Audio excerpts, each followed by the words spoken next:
One of the most frustrating things in this entire game of manifesting is not seeing movement, right? When you've not seen movement for weeks, months, maybe even years. If that's you, stay tuned. I'm going to tell you how to change it, what perspective shifts to make, and why it's happening. So welcome to the channel, guys. This is Odyssey Human, the place where we help you hack through the jungles of consciousness so that you can discover the hidden treasures inside of you. My friends, it's all there, ready and waiting to be activated by you, through you, and for you. My name is Jess. Welcome. If that sounds good, please subscribe. We'd love to have you join us on the channel. So the thing that we want to keep in mind is to change the energetic flow. We need to change our dynamic with this thing that we are trying to obtain, right? With our desire. Because if we have not seen movement on the external reality, that's because there's been no movement internally, right? Remember, the 3D, what we see out there, is a reflection of what is happening inside of us. And when we are trying to manifest, we go into this process, what happens is we often get very fixated on getting the thing, right? Everybody wants the thing. I want the thing in my present reality. I want to see the person. I want to experience money in my bank account. I want to have this happen to me, right? We want it in the present moment and we want it now. But what happens in getting hung up on that is we forget the real key, and that is the inner work piece. That is the inner work piece. We have to change ourselves. That is the only thing we're actually being called to do, right? To change ourselves. I mean, yes, live in the end, but living in the end means changing ourselves and the relationship that we have with that symbol, because the things that we want, our desire is a symbol. It's a thought in our mind. And our relationship with that symbol needs to shift. So if nothing has changed and you feel like there's this, frequently it's this feeling of like outpouring energy, right? Just chasing, pursuing, looking, right? It's an outgoing, energetic feeling to it. It's like your attention is turned. You know, there's two ways for your attention to be turned: inside, outside, and your attention is focused out. And because of that, the stage, what is the stage? When your attention is outward, your focus is on the stage of the world, right? The 3D stage, the people, events, and circumstances. And you keep looking for that symbol to give you what you want, right? That when it's here, I'm going to have what I want, right? I'm going to have it. But that's not true.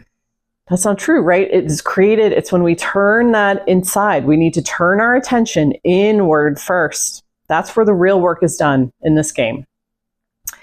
And this is all about movement. This changes our movement too. You know, I talk about location. I have talked about location in so many videos, but really this is about location. You change your mental location, your manifested location, when you change these three things, right? Your attention, the story you're telling, and your habits. And so when you shift one of those, when you majorly shift one of those, like for attention, when you turn attention inward from going outward, from that exhausting process of putting out energy, doing your processes, being diligent, right? A lot of doing the affirmations and the visualizations and the SATs and all these things that we are advised to do. When you turn it inwards, when you turn the attention inwards majorly, you're going to feel that shift. You will feel the shift because you have moved location on your mental map. You've moved location of where you are in consciousness. Because attention is one of the three things that triangulates our position in consciousness. And so attention is one way to do that. Turning attention back into ourselves. And asking, why have I hung the feelings associated with having this thing, right? The fulfillment, the love, the satisfaction, the abundance. Why have I hung all of that on this object, on this person, on this circumstance, on the money, on the job? Why have I hung all of that and associated all of that feeling? The key is on this thing coming into my reality, right? Why am I pinning it on something outside of myself when really the feeling I can generate right now inside of myself. I could find it right now inside of myself. By turning that attention inward, we start to ignore the symbol and find the wellspring, right? We're told we are source, and we are source. The actual source of that feeling, the actual belief in that feeling, the actual generation of that feeling inside of us comes from within us. It is coming from within us because of where we are in consciousness, right? We can move and we can turn inward and say, I know this feeling comes from inside of me, right? When I feel it in my body, when I feel love or excitement or abundance, I feel it in my body as a sensation. And so it's not coming from out in, it's coming from in out, right? I'm in, projecting out onto the symbol. So what is it about me? Why am I pinching myself off from love, value, worthiness, fulfillment? Why am I pinching myself off? Why do I believe that I don't naturally possess that? What am I believing about myself? What limiting beliefs am I subscribing to think that I can't feel love without a partner? I can't feel abundance without the money. When we dig deeper, when we really dig into this and you sit with yourself and you introspect on this, you're going to find that it's been there all along. It's been there all along. And again, you step into this defiance, like, I'm going to be this no matter what 3D shows me. I'm going to be this no matter what 3D shows me. I don't need any symbols outside of me. It feels very self-contained. It feels very independent. It feels very self-sustaining because it is. Because when you really find the source, because so many of us look outside and we chase what we think is the source, but it's the symbol. It's just a symbol, just a thought, just a habit of pinning these feelings, these sensations that we seek, that we want, that we need, and we need them. Like, we all crave to feel these things. I understand. We want to feel the stuff. We want to feel good, and we want that validation from the symbol, right? We want the symbol to prove to us that, yeah, we're there, we've arrived, we're it. But really, you don't need the symbol. You don't need the symbol. And that is when you get it. That is the paradox of when you receive it, is when you don't need the symbol anymore, when you are self-sustaining in the feeling of fulfillment of where you actually want to be, and the symbol it becomes kind of irrelevant. And ironically, that is when it comes back, arrives. I went to a conference last week. And initially, it was a large conference, and it was very industry specific. It was very intimidating. This was the first time I was going to be a speaker at an event of this size. I've spoken at other events, they were much smaller. And so initially, I felt myself feeling very unsure, right? Walking in, not feeling very confident. The first few talks I listened to, I realized that their messaging was incredibly different than mine, right? My message was like the polar opposite of what these other folks were saying. And I have to admit, initially it intimidated me, right? And I am a master at this. I've been working on this many years, the art of manifesting and emotional mastery, right? And I recognize that the symbols, these symbols at this conference, I'm giving them too much power. I'm putting too much power in the symbols of what someone else said on stage, right? That's just one person's opinion. And, the people, and there were some people in uniform, like there was a lot of pomp and circumstance and titles. And, I didn't have any of that. I didn't have any of that. Here I am coming in as the rogue element of like, am I going to be accepted?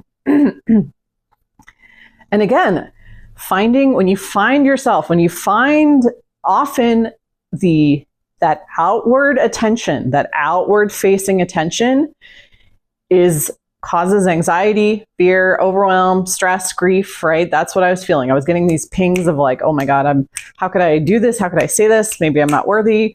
Maybe I shouldn't be here. Maybe, all of these thoughts that generate emotion. when we are turning our attention outward, when we turn attention inward, this is what I did live in the moment. I turned my attention inward and I said, you know what? I trust my stuff. I trust my tools, the speech I'm about to make, right? I trust, I have practiced it. The science behind it is solid. I trust, and I trust myself. I trust myself to deliver this speech. I trust myself to connect with the audience as I'm speaking. And I trust myself to hold my head up high. I have just as much right to be here as anyone else. There's a place for me here. And turning that attention back in towards me totally shifted the experience, right? I moved in consciousness from being someone who felt insecure, unsure. Is this the right place for me? I don't know. When we turn, this is all about attention, because attention is the linchpin, typically in our cycles and our habits, our behaviors, right? Because what we're paying attention to, then we're telling the story about, and then from the story comes our behaviors. So, and it goes round and round in a circle.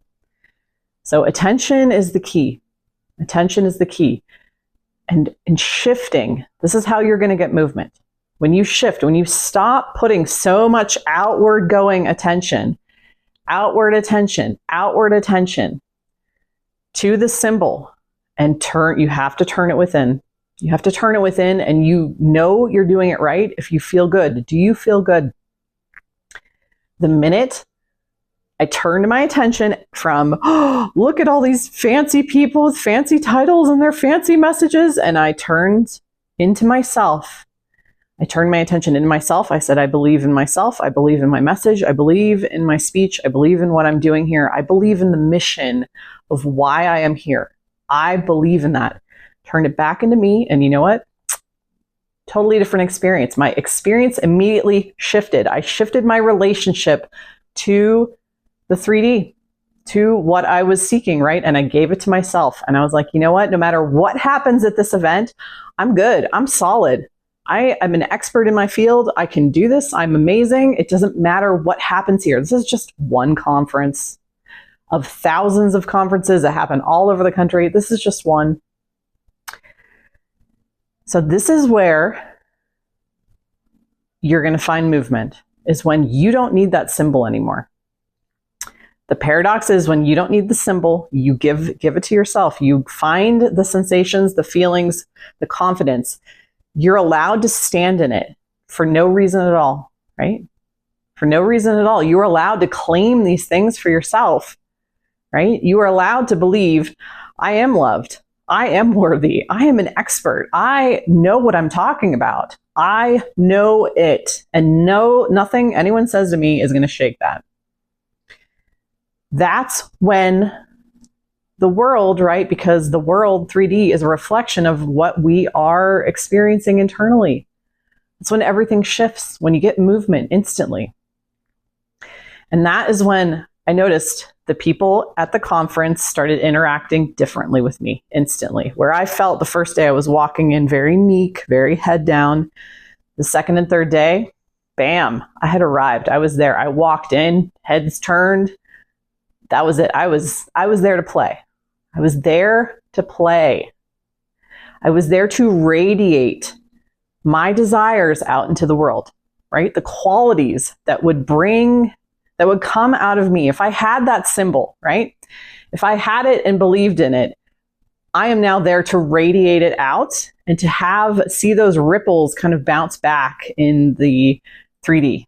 And that's exactly what happened. And that is what we need to do. This is how you're going to shift. You have to shift your relationship with the thing that you want. If you are exhausted, if you are overwhelmed, if you feel like you've been at this for years, maybe a long, long time, and nothing has changed, that's because you are pinching yourself off from what that symbol represents to you. You think the only way to get it is if the symbol comes to you. If the symbol is literally in your possession, that you have it, you have these qualities, you have abundance, fulfillment, satisfaction, expertise, value, worth. They come from within you. They come from within you. And the minute you shift the dynamic by turning your attention inward, You prioritize how you feel, because that is the most important thing in all of this. It's not about getting the thing. It's about how you feel when you have the thing.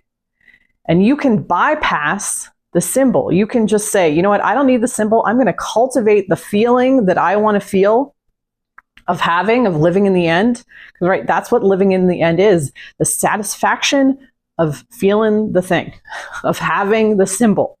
The feelings associated, right, are permission to give ourselves abundance, love, wealth, expertise, value through the symbol.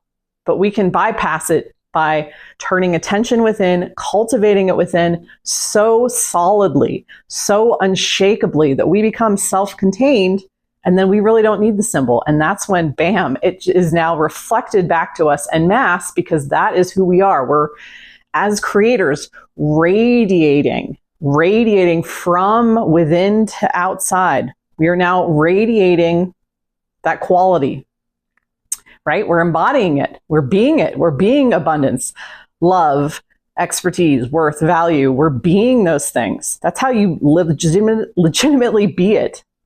Is not by trying to be it in order, again, to get the symbol. So much fixation on the symbol. So again, if you're asking the question or saying, there's been no movement, that's because where is your attention going? It's outward to the symbol. The symbol is above you. It has all the power. Move the symbol to the side. Come back down. Move in your consciousness by turning attention into yourself. Cultivate the feeling for yourself. Cultivate the thing. What are you trying to get from having that symbol? Ask yourself that, and then find within yourself reasons, excuses to have it prematurely, right? Because you can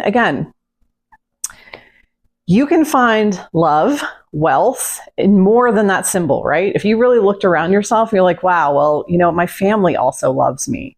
The people at work love me. Or if you want to feel that love of being loved, it's often somewhere else in symbols you are already receiving, you're already interacting with. Or if you don't want to look for evidence in the 3D, again, this is something that is already inside of you. You can locate, cultivate, believe in, and stand in by putting the focus inside of you, by knowing this is already existing now. This is within me. It is something that is important to me, and I'm going to give it to myself and cultivate that feeling, and then just shine it out into the world. You can do that, right? You can do that. And the persona that you can adopt of like, I am the hottest thing in the room. I am the wealthiest person here. I am the it girl or the it guy. I am everyone's favorite. That's why on these manifestation channels, everyone talks about these personas, because you can feel them. And can you find a time in your life, a memory when you felt that way? When I was a teenager, I felt like hot shit all the time. I felt like hot shit just because I was a teenager, right? I drove fast. I did things I shouldn't done. I thought I was hot stuff. And so at that conference, that's what I tapped into. I remembered that girl. I remembered that time in my life when I was like, I am hot stuff. And this teenage side of me, I channeled her, and I'm like, here I am. Here I am. It was a predominantly male conference, by the way. I was like, here I am, boys. Bam. And I channeled it into that feeling of expertise as well. I was like, I am here. I'm here to play. I'm serious. I'm worth being taken seriously. So you can do this too. Forget the symbol, because it will come to you when you start radiating the quality. When you start radiating the quality and doing it so consistently that you really are able to let go. That's what detachment is. Let go of the symbol, and you're like, whatever. I don't need it from you. I don't need that external validation from you, symbol. I know who I am. This is who I am now. I am an expert. I am loved. Like, this is true for me. This is who I am. This is who I am. And that external validation, right, is not the sole focus. Because if you think that's the only place you can get it, then that's the only place you can get it. Let me know what you thought. Drop a comment below. I'm happy to engage with you. I know this was helpful. And if you need a tool to help you reprogram your mind, make it a more peaceful, loving, wonderful space, grab that below. It's always available to you in the description box. Thanks for watching. Have a great day.